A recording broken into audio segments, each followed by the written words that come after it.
Ladies and gentlemen, good day and welcome to the Tata Technologies 3Q FY25 earnings conference call.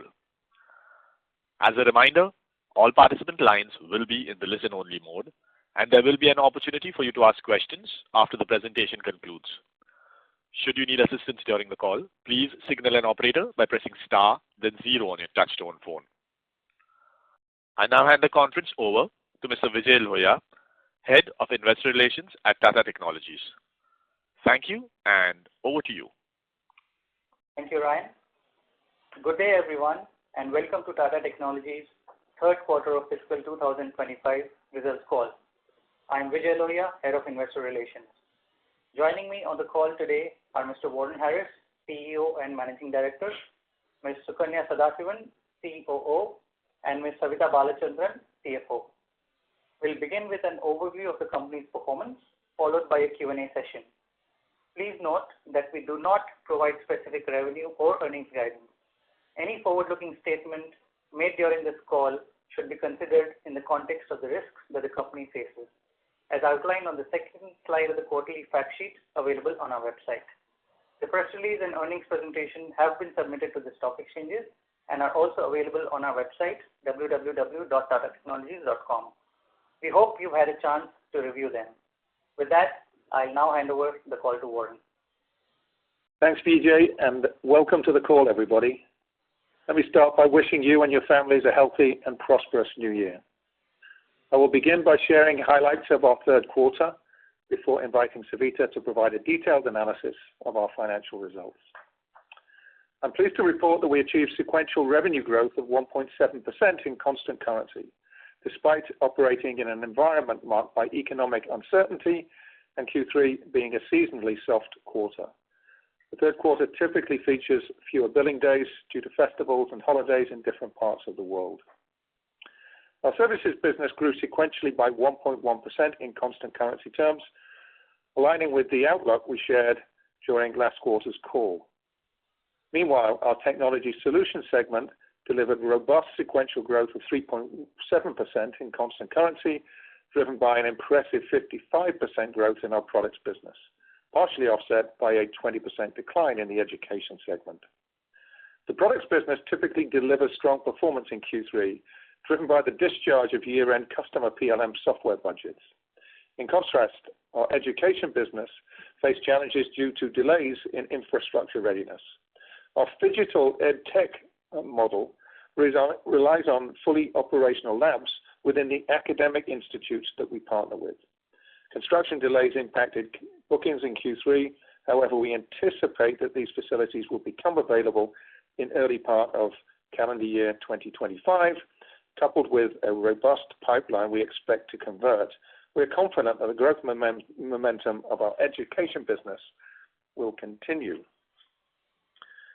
Our operating EBITDA for Q3 stood at 17.8%, reflecting a sequential decline of 40 basis points. This performance, however, underscores the strength of our operational discipline as we effectively absorbed a 150 basis point impact from wage hikes implemented during the quarter. From the perspective of demand, let me comment on the demand trends within the three industry verticals in which we operate. In the automotive segment, demand patterns remained consistent with what we've seen in the prior quarter, with decision-making delays persisting due to regulatory uncertainties in the US and the challenges in the European market driven by weakening consumer demand and competition from China.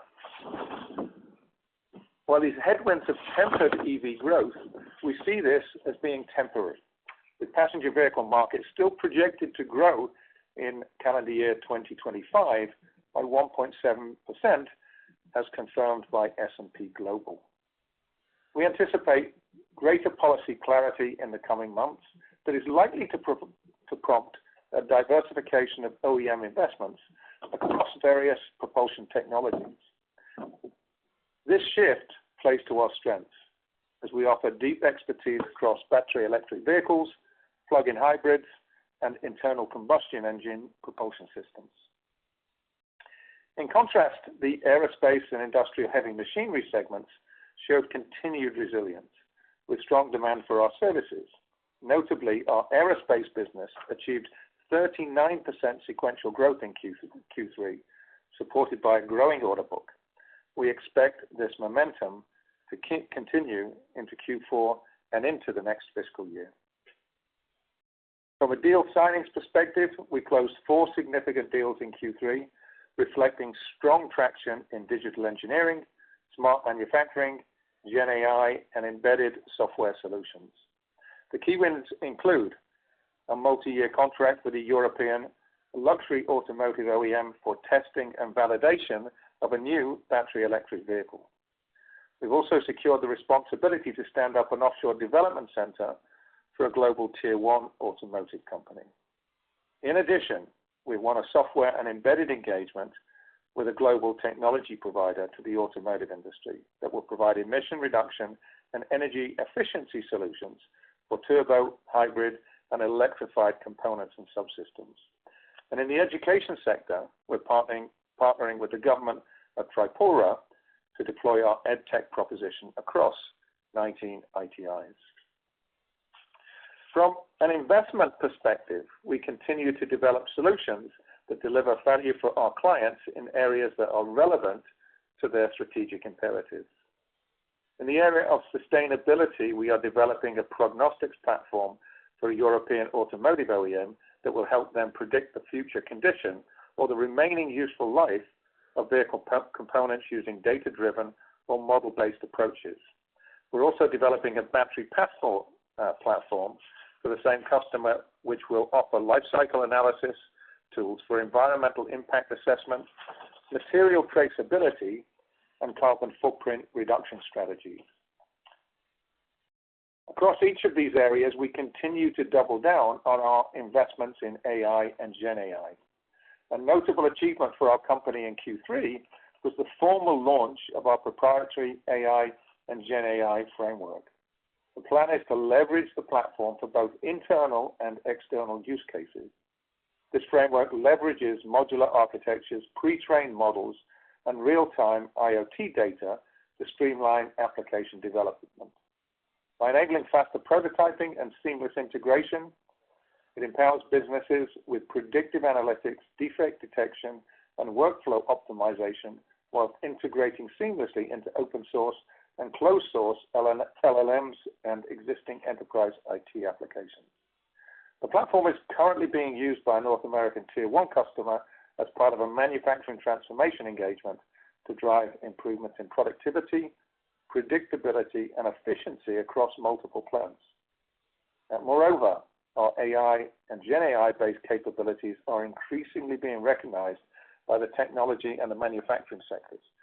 For instance, one of our Gen AI-powered sales assistant applications that we've deployed for an Asian automotive OEM dealership network has recently received several innovation awards. I'm also delighted that in Q3, the partnership with BMW has begun operations.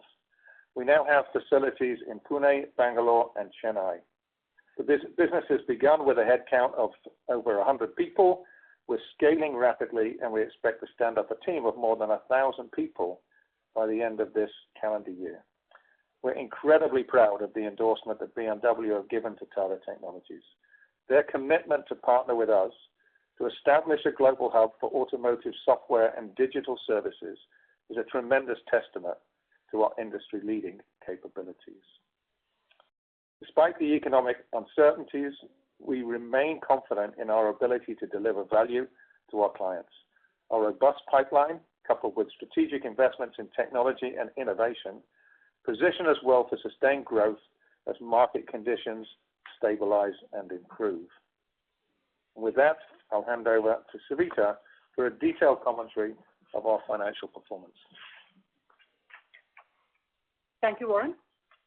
Good morning or good evening, everyone, depending on your location, and thank you for joining this call today. In continuation to the details that Warren shared about the progress in different areas of our business, let me share with you the financial performance in the third quarter of fiscal 25. Overall, while our operating environment continued to present some challenges, our results for the quarter were resilient with revenues from operations growing 1.6% sequentially to 1,318 crores. On a constant currency basis, our total revenues were up 1.7% in the quarter. As far as segmental performance is concerned, revenue from our services business, which contributed approximately 77% to our total revenues, increased 1.1% sequentially in constant currency terms and 0.8% on a reported basis, reaching approximately 10 billion rupees. It is particularly noteworthy that this growth has been delivered in the backdrop of a challenging business environment and a seasonally weak quarter with higher number of holidays. Overall, we believe our strong service portfolio positions us well to effectively adapt to the challenges of the current market, demonstrating both resilience and agility. An additional data point that demonstrates the health of the underlying business is the 17% year-over-year increase in the 9-month services dollar revenue when you exclude the effect of the very large project completion we did for Windfire last year, which in fiscal 24 contributed to over 14% of our services revenue. Overall, we believe a strong service portfolio positions us well.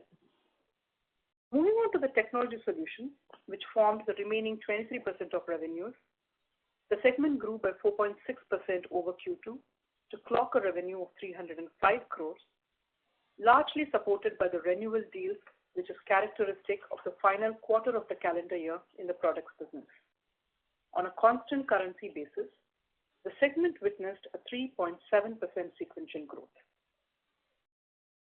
On the margin front, performance is noteworthy, with the EBITDA margin for the quarter coming in at 17.8%, arresting the sequential decline to 40 basis points, despite the 150 basis point increase in our salary costs from the organization-wide annual salary increase across all levels during the quarter. I am pleased with the swift cost optimization measures taken that enabled us to partially offset this cost headwind. There is a 40 basis point reduction in the outsourcing and consultancy charges achieved through effective bench management and replacing external resources with internal talent. We've also seen a 50 basis point benefit from the reversal of provisions for credit loss as we collected some old dues, and a 60 basis point reduction in certain discretionary expenses that helped us to ensure that our margin decline is arrested. We continue to make progress on our stated margin expansion levers, such as pyramid optimization as well as improved productivity, and these actions will reflect our commitment to maintaining operational efficiency while supporting sustainable growth. As Warren mentioned in his remarks, I'm very pleased to share that our partnership with BMW began operations in Q3. As far as the accounting treatment is concerned, we are applying the equity method of accounting, and in Q3, our share of profit amounted to 56 lakhs. Furthermore, the other income also includes a deferred income of 8.3 crores, representing the fair value gain on the call and put options relating to the investment in this company. I would like to highlight that beyond the technical form of a vehicle that's used to deliver services to BMW, this partnership is a multi-year large deal from our perspective and hence an extension of Tata Technologies operations. Due to client confidentiality, we are unable to disclose specific details on the commercials, but the deferred income represents a recurring item alongside the share of profit. Consequently, we report this income as part of our operating profit or EBIT, which grew by 3.1% sequentially to 212 crores. During the quarter, we reported the other income of 27.6 crores, marking a sequential increase of 68% compared to 16.4 crores in the previous quarter. In addition to the deferred income already discussed, this growth was primarily driven by an increase of 2.8 crores in interest income resulting from higher cash balances, as well as a net gain of 2.2 crores from fair value measurement of certain investments. As a result, profit before tax increased to 226 crores, representing a 4% sequential growth. Our effective tax rate in the quarter came in at 25.4%, a decrease of 220 basis points compared to previous quarter. As a result, the profit after tax saw a robust increase of 7.1% quarter-on-quarter to 169 crores. We observed a modest increase in DSO during the quarter, reflecting increased billing velocity of the seasonally strong products business. However, our collection efficiency continues to remain robust, reflecting the strength of our credit management process. Turning to cash flows, our free cash flow for the first 9 months of the fiscal stood at 681 crores. We remain focused on enhancing the cash collections and optimizing the conversion levels to maintain liquidity and support sustainable growth. At the close of third quarter, our net cash position stood at $154 million, up from the $145 million of the previous quarter. Moving on to highlights of operational metrics. We continue to optimize capacity by balancing full-time employees and outsourced resources, and as a result, utilizations improved by about 40 basis points sequentially to 88.1%, with a modest scope for further improvement in the near term. We continue to strengthen our talent pyramid by increasing campus hires while making selective lateral recruitment aligned with business needs.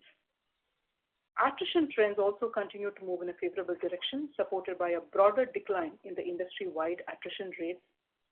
Our last 12-month attrition improved further this quarter, decreasing to 12.9% from 13.1% of the previous quarter. And we remain focused on talent development, increasing training in key areas such as software-defined vehicles, generative AI, and cybersecurity, among others. As far as our on-site and offshore mix is concerned, we saw a sequential reduction of 200 basis points, with our offshore revenue mix reaching 41.7%, driven by a temporary shift of efforts to onshore work in line with certain project milestones. We remain focused on implementing measures to gradually increase the offshore ratio in the coming quarters.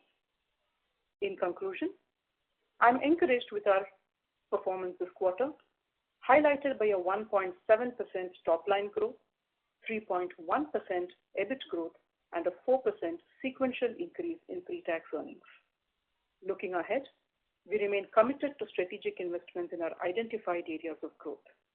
Simultaneously, we will also continue to prioritize operational efficiencies and maintain a competitive cost structure to drive long-term value creation.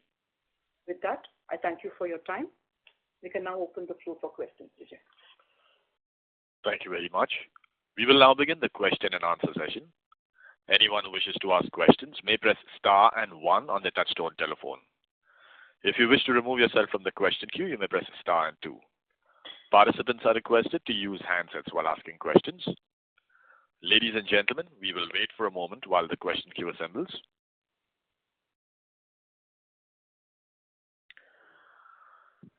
The first question is from Chandramouli Muthiah from Goldman Sachs. Please go ahead. Hi, good evening, and thank you for taking my questions. My first question is just around the environment for spending on electric vehicle R&D and autonomous vehicle R&D. You did mention in your prepared remarks that you expect more policy clarity around climate change and electrification-related incentives from different governments around the world.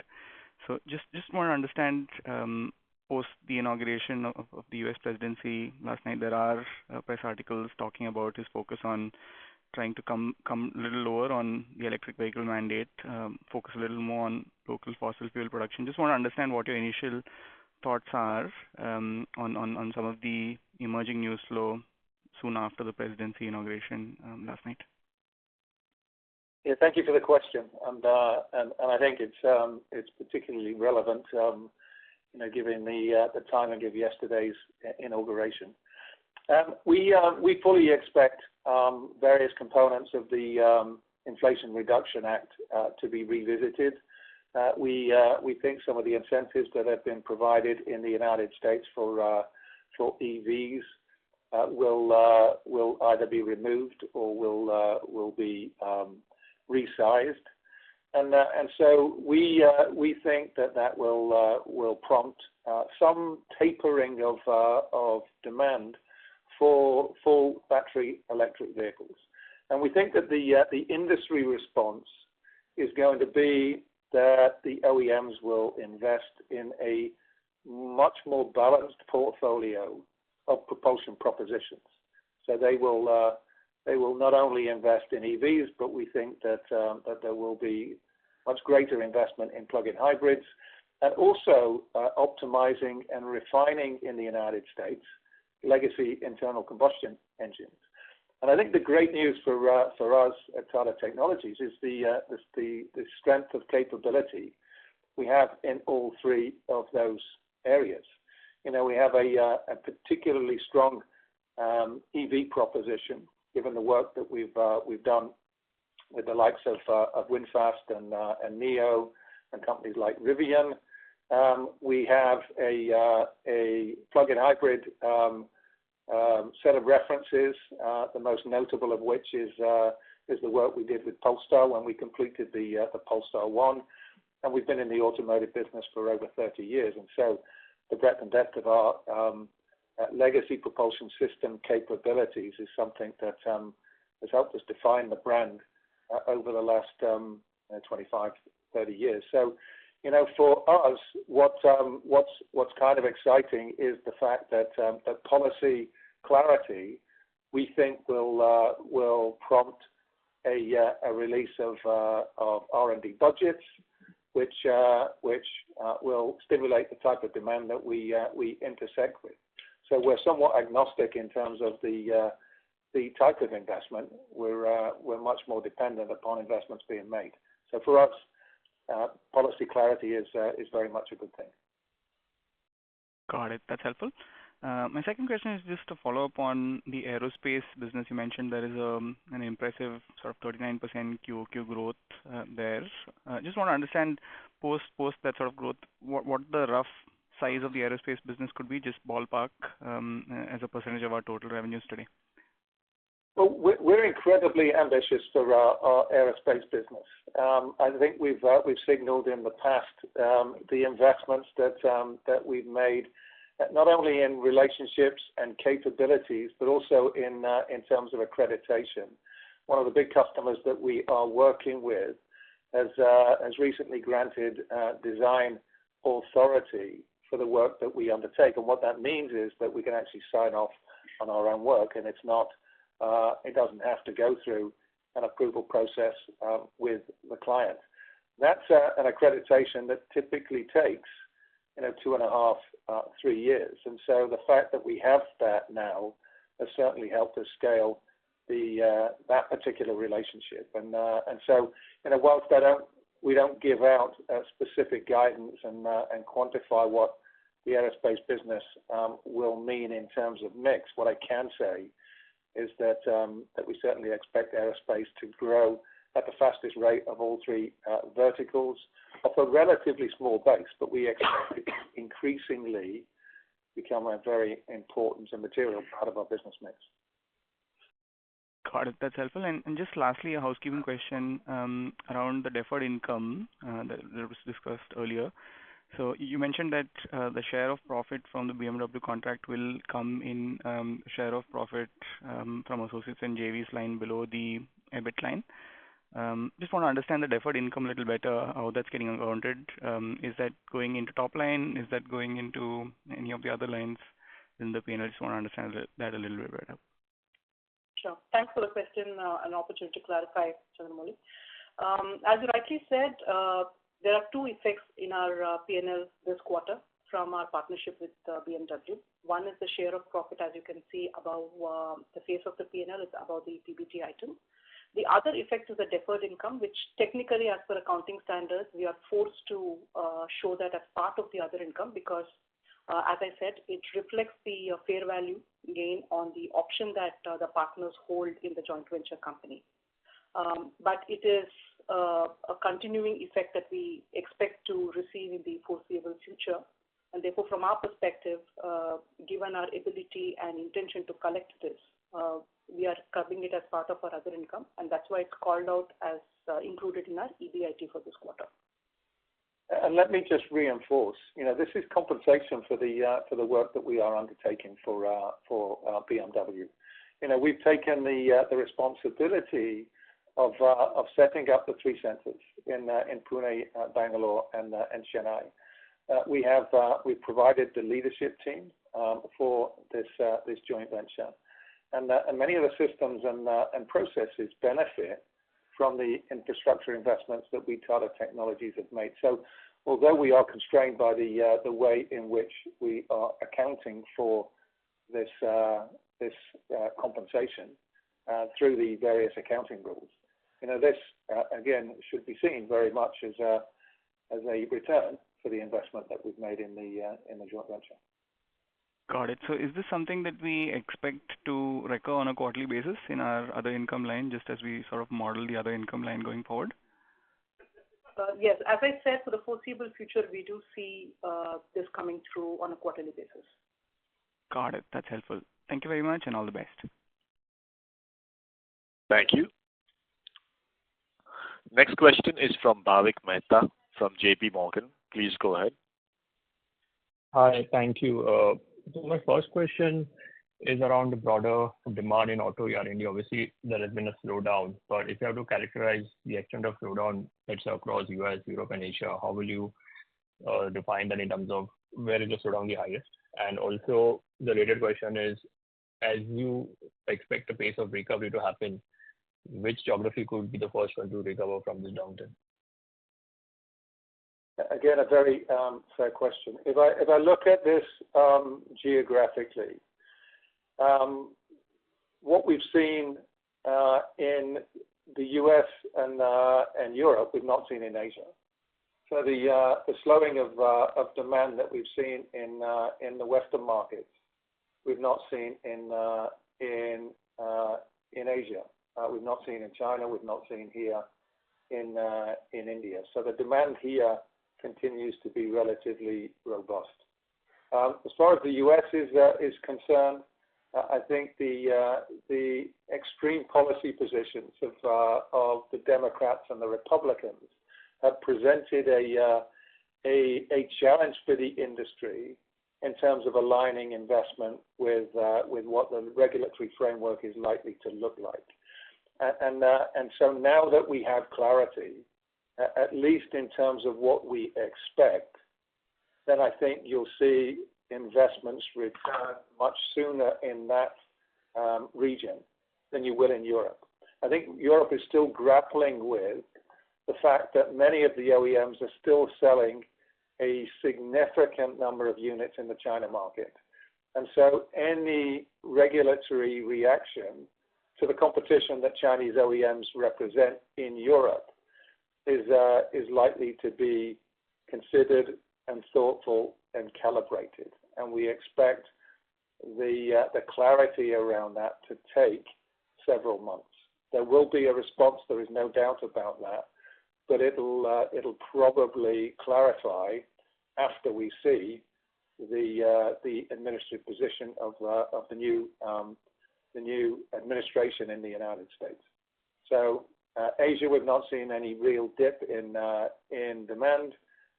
Europe is likely to is likely to rebound after the United States. But what I will say, overarching in terms of the relative positions of the different regions, is that the automotive industry is going through somewhat of an existential challenge. If you look at the recent merger discussions that are going on between Nissan and Honda, there is significant change that is really being driven by the competition that is expected to manifest itself in and around the movement to EVs, the movement to connected, software-defined vehicles, and autonomous driving. And for those organizations that are committed to not only survive but thrive, they have to continue to invest and invest in a way that is not exactly linked to the sales performance of the individual company. And that's one of the reasons that we continue to be bullish, certainly in the medium to long term, in terms of the opportunity that automotive represents for our company. Okay, that's very helpful. The second question was, because of the slowdown we are seeing in Europe, does this impact the planned capacity additions with the BMW JV in India? Is there any risk to it? Not at all. In fact, even when I make high-level comments about the regions, you need to look at the individual positions of each company before I think you can judge what the implications are for the various brands. And one of the things that I think characterizes BMW is, one, a very strong balance sheet, and two, the focus that they always have on the medium to long term. So the cyclical nature of the automotive industry typically does not impact the R&D commitment of the more successful companies, and BMW is certainly one of those. Okay, got it. Thank you. Thank you. The next question is from Abhishek Kumar from JM Financial. Please go ahead. Yeah, hi, good evening, and I think good performance in a difficult environment. First question, Warren, you mentioned in your initial remark that you expect the slowdown to be temporary. I just wanted to understand, how do you define temporary? Is it like 2 quarters, a year, longer? And a related question is, what are the kind of conversations that we are having with some of these OEMs which are under pressure, especially the mass market OEMs in Europe, etc.? Are there any talks around more outsourcing, larger cost takeout deals, that will help them, in the current environment? Thank you. Yeah, two great questions. I think we will continue to calibrate and recalibrate expectations, every day, every week, every month, and every quarter. But I think if we look at our current visibility, our anticipation is that within the next couple of months, the big three in Detroit and the new energy vehicle companies on the West Coast will return to the type of investment that we saw running up to the beginning of last year. I think, again, Europe will take a little bit longer, but organizations like BMW will stand out and continue to invest.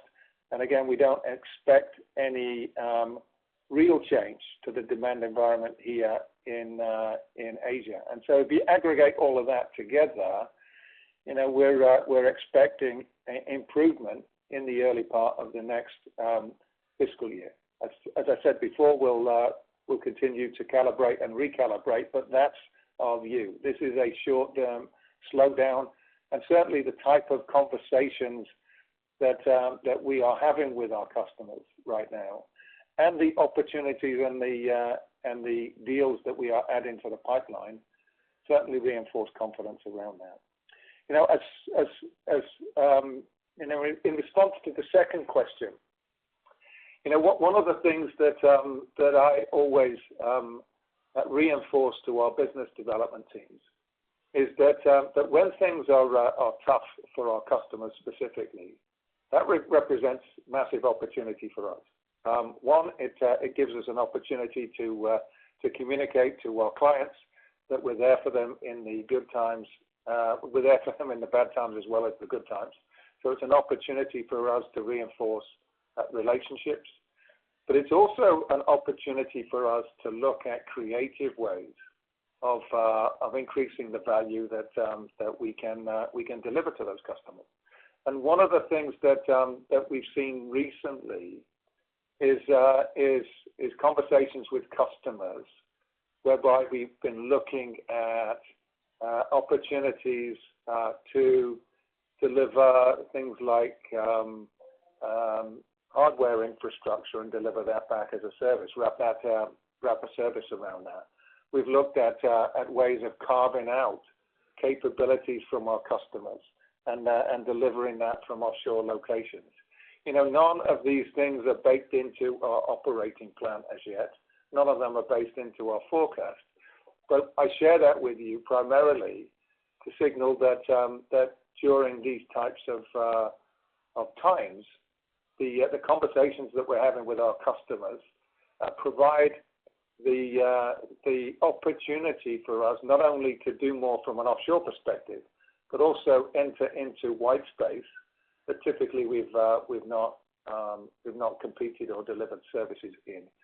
So we're seeing those conversations play out in many of our strategic customer relationships, and it's another reason, another data point that we continue to be optimistic about the future.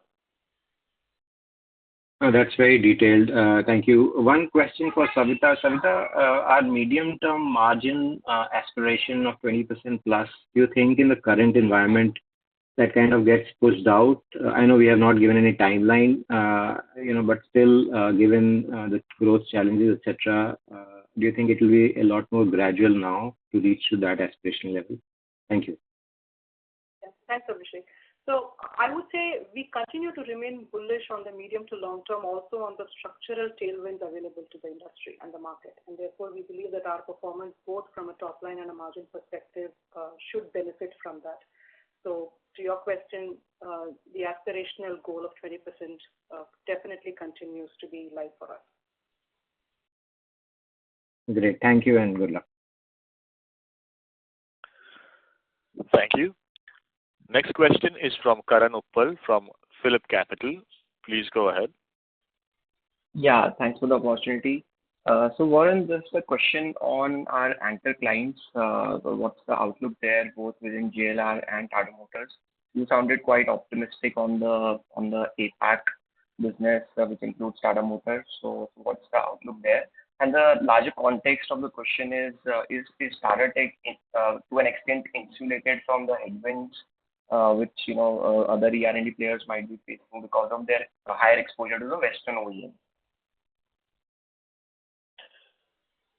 I think in terms of Q3, the performance of the anchor clients was robust. We didn't see any runoff. Both of those organizations, in terms of their sales performance, continue to do well, and we obviously have visibility on their investment plans, and we are confident that we will continue to support them in many of the ways that we are currently supporting them. So we do not see any material change to the relationships and the performance of the anchor customers. In terms of does our mix protect us vis-a-vis some of the competitors that are more exposed to the Western geographies? I think the fact that we have a global footprint in terms of people and customers, I think that does interject some balance and some form of protection against the ebbs and flows in different markets. It's something that we've worked hard to build over the last 20-25 years, and it's something that I think we'll continue to invest in. Okay, great. Second question is on aerospace. So you sounded quite optimistic on the aero growth story. So just wanted to check with you in terms of the service mix, which services are finding traction at this point of time. Is it new product development? Is it MRO? Is it avionics? Any color would be helpful. Yeah, again, another fair question. We look at aerospace in the context of four areas. We look at aerostructures, which for us includes interiors. We look at propulsion systems. We look at MRO, and we look at digital. And those are the relevant areas for us. Where we are seeing traction is digital, particularly in the context of manufacturing throughput. The likes of Airbus and Boeing and their associated supply chains can't build aircraft quickly enough And so they're leveraging technology to optimize the way in which they build aircraft, and we are playing a big part of a big role in that, particularly at Airbus. As far as the other sectors are concerned, MRO has been relatively stable for us, and aerostructures has really started to contribute in a material way. I announced in the last quarter one of the deals that we had won with a business class seat manufacturer in Europe, and that has scaled during the third quarter and has now come online in terms of contributing in a material way. So that's going well. On propulsion, we are seeding the relationships with a number of North American engine providers through the placement of people and through some small project work, and that's helping us build the relationships, and those things are going well, and certainly gives us confidence that we'll continue to scale that through this quarter and into the next fiscal year. Okay, great. Thanks, and all the best. Thank you. Before we take the next question, a reminder to participants that you may press star and 1 to join the question queue. Next question is from Rajiv Berla from Citigroup. Please go ahead. Thank you for the opportunity. 2 questions from my side. On the, I'll say the client bucket, 10 to 15 million, we saw one drop in client. Can you please clarify that? And secondly, you mentioned in the opening remarks that you won 4 deals. From a trend perspective, can you talk about on the TCV, how the TCV has been in the last 3-4 quarters? Thank you. Could you repeat the first question? I got the TCV question, but if you could repeat the first part of the question, I'd very much appreciate it. Yeah. So in the client metrics, if you look at it, 10 to 15 million size of clients, we saw on a sequential basis a drop in client.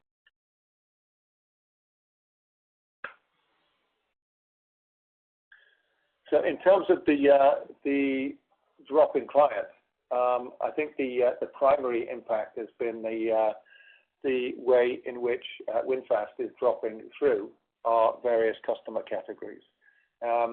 The baseline effect of VinFast in terms of year-on-year comparisons continues to impact the way in which we look at not just customer categories, but also the growth trajectory of the company. I think Savita commented in her opening comments that we've grown at 17% outside of VinFast in the last 12 months. So we continue to perform well, but obviously the runoff of that material engagement has impacted our performance at an aggregate level. You know, in terms of TCV, and we don't disclose the quantum of deals that we closed, but what I would say is that from a large deal perspective, our performance in Q3 was commensurate with the performance in the first 2 quarters of this year. So we've not seen a drop off in terms of our large deal conversion capability. Thank you. That's all from my side. Thank you. Participants who wish to ask questions may press star and 1. The next question is from Kumar Saurabh, who's an individual investor. Please go ahead. Hello, sir. Good evening, everybody. I'm Saurabh. Am I audible? Yes, sir. Go ahead. I'm Saurabh, a retail investor. I'm trying to buy stock of Tata Technologies for a long time, but unfortunately, it's falling stock price is stopping me from entering into the stock. Now, as I'm fortunate to talk to the management, I want to ask 2 questions. With a large portion of our revenue coming from the automotive sector, isn't there a significant risk of over-dependence on this cyclical industry? What steps are we taking to diversify into other sectors, and what measurable progress have we made so far in diversifying our revenue stream? Yeah, we have a significant amount of our business in automotive. There's three verticals that we support: automotive, aerospace, and industrial heavy machinery. And we've built our brand and our reputation on the back of the value that we deliver to automotive. One of the things that distinguishes Tata Technologies is that we are still the only ESP in India that demonstrated its ability to be able to develop a full vehicle from concept all the way through the launch of the vehicle and the delivery of the vehicle to the consumer. So that's a very strong part of our value proposition. And when we look at the industry, if we look at the market size and we look at the growth projections, we think that there is more than enough headroom for us to satisfy the growth aspirations of our business in that space.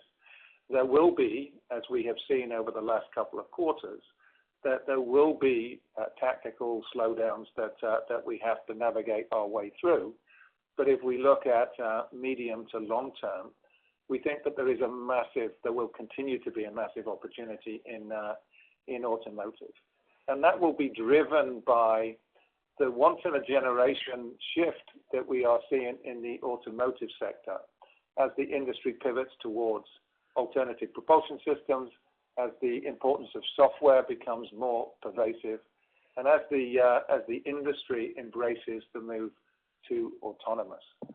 These vectors of change, we believe, will provide a significant amount of opportunity, and we think we're ideally positioned to take advantage of that. Now, there is some diversification that we have in the business through the investments we made in aerospace and industrial heavy machinery. And those sectors, as we profiled previously, are growing at a very healthy rate. And one of the things that I think we benefit from is, particularly as it pertains to smart manufacturing, the responsibility across the three sectors that we're able to support. And so we are able to leverage the investment we've made in automotive in these other sectors. But we constantly look at our strategy, and we always look at the balance that we need to affect between focus and diversification. And right now, we think we have the balance about right for where the company is at. Thank you, sir. That's very helpful. Next question. In the investor presentation, leadership mentioned that policy clarity would drive future growth. Does this indicate that our growth strategy is overly reliant on external factors? Shouldn't we place a stronger focus on internal readiness to ensure growth regardless of external conditions?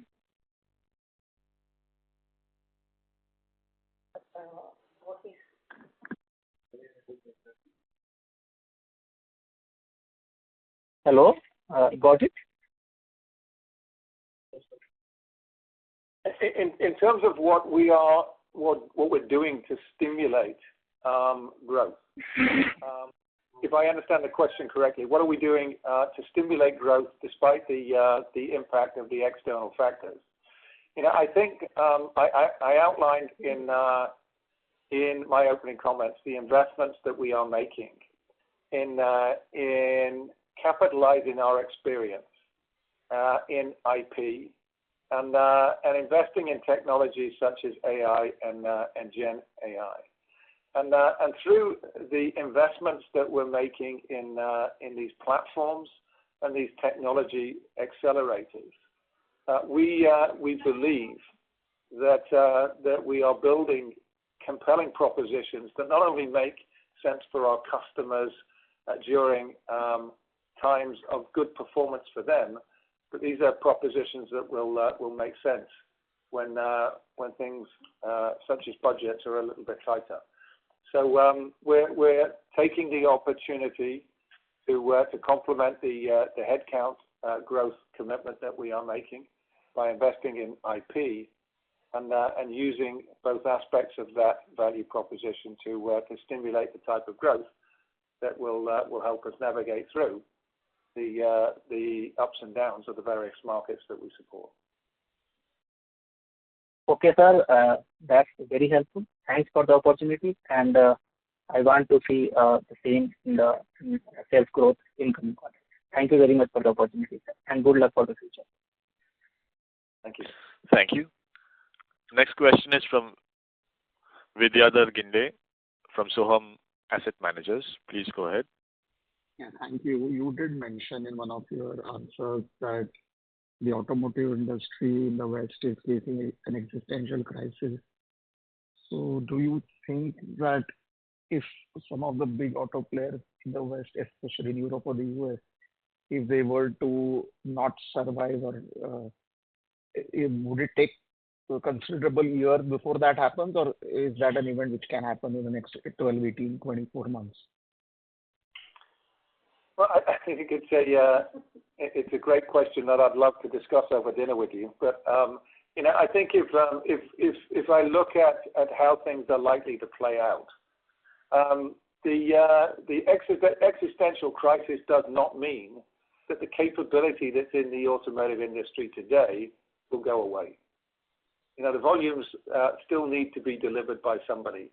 And the plants and the IP and the skills and the capabilities will still continue to be relevant. I think that there's likely to be more mergers. I think there's likely to be more consolidation. I think you'll likely see new energy vehicle players continue to evolve in terms of their market position and the influence that they have over the overall market. So I think that the industry is likely to change, and I think it's incumbent upon organizations like ourselves to ensure that we are agile and flexible, and we are in a position to take advantage of the change as it manifests itself.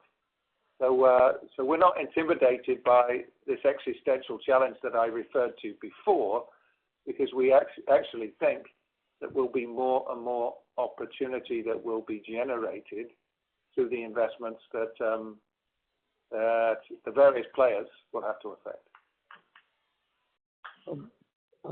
My understanding is that in terms of the EV part, except for Tesla and some of the top Chinese guys, almost all other players in the West are way behind. And so is that correct? And so even if they merge some of these guys, how does it really help in the sense? And is the gap between these top players in China and Tesla, can it be narrowed much more in, say, a 24-year time frame? And because from the other thing I understand is that one of the big issues for these guys is providing an EV which, in terms of quality, which matches these top guys, plus at the price at which they are able to deliver, especially what the Chinese guys. Yeah, I'm sure you'll understand that I can't comment on individual companies, particularly those companies that are our customers. But what I will say is that yes, China enjoys today a tech and a bill of materials advantage over the players in the West. But don't underestimate the capabilities of the European automotive industry, and certainly don't underestimate the ability of the Americans to innovate and to play catch up.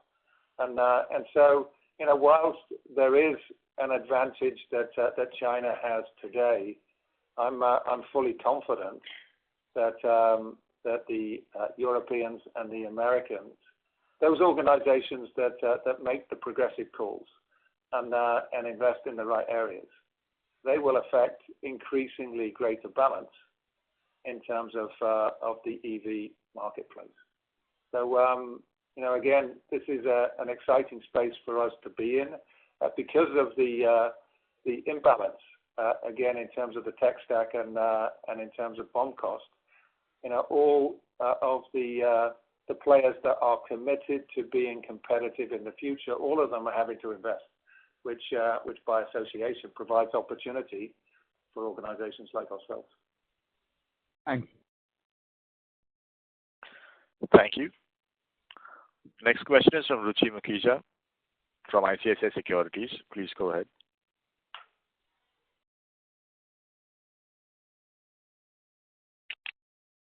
Thank you for the opportunity and congratulations on the resilient performance. I wanted to check, Warren, in terms of client conversation, do we see any change in the commitment from clients on the existing projects like deferral or temporary pauses? And secondly, on the new deals that we are winning, are they ramping as per the expected timelines? You know, in terms of customer decision making, you know, what we've seen over the last 6 months is not really delays to existing projects. The projects that have been committed to and the projects that we are engaged in have continued as expected and as planned. What we've seen is a delay in decision making, particularly as it pertains to things like powertrains. And as I referred to before, we expect clarity to be provided, particularly in the US and Europe during the early part of calendar year 2025, and that will we believe translate into those decisions that have been delayed being made. So we've not really seen any short closing of existing projects. The impact has really been on new business. Thank you and all the best. Thank you. Thank you very much. We'll have to take that as the last question. I would now like to hand the conference back to Mr. Vijay Lohia for closing comments. Thank you all for joining us on today's call. We hope we've addressed most of your questions. If you have any additional queries, please feel free to reach out to the Investor Relations team, and we'll be glad to assist you. Wishing you all the best and goodbye here from all of us. Thank you. Thank you. Thank you very much. On behalf of Tata Technologies, that concludes this conference. Thank you for joining us, ladies and gentlemen. You may now disconnect your lines.